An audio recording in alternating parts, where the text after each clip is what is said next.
Kepala BPOM, Dr. Taruna Ikrar, memanggil dokter detektif karena telah membuat kegaduhan dalam review skincare. Sebenarnya Dr. Taruna tidak perlu menanyakan masalah motif, karena tentunya akan dijawab motifnya adalah untuk membela masyarakat yang tertipu karena produk yang overclaim, bukan karena motif persaingan usaha, walaupun ujung-ujungnya ke arah situ. Nah, BPOM ini sebenarnya harus menjelaskan kepada netizen supaya mereka tidak mengira bahwa BPOM itu kesannya melindungi mafia skincare.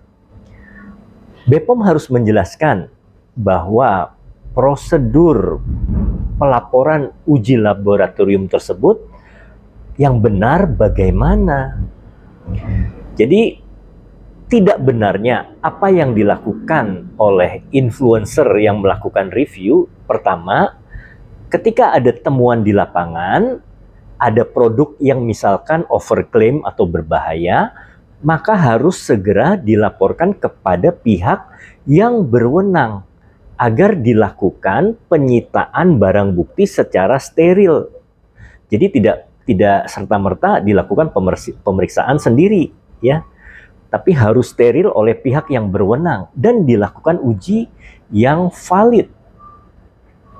Yang kedua, selama ini uji yang dilakukan langsung diumumkan ke publik. Padahal ada beberapa uji yang tidak valid. Contohnya uji zat aktif retinal dilakukan dengan parameter uji retinol.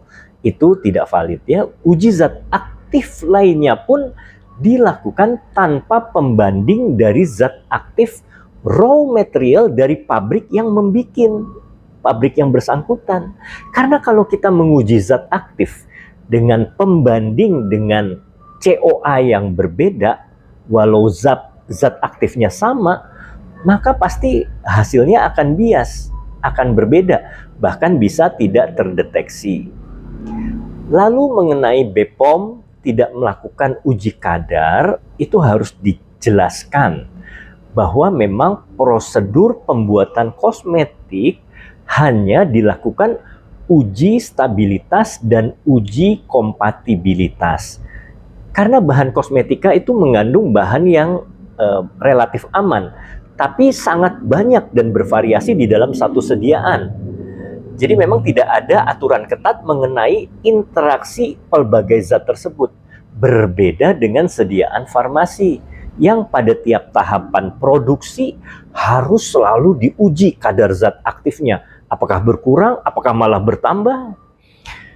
Begitu. Demikian masukan saya bagi Dr. Taruna Ikrar yang terhormat, bagi Pak Kasuri dan Pak Irwan di BPOM, ya.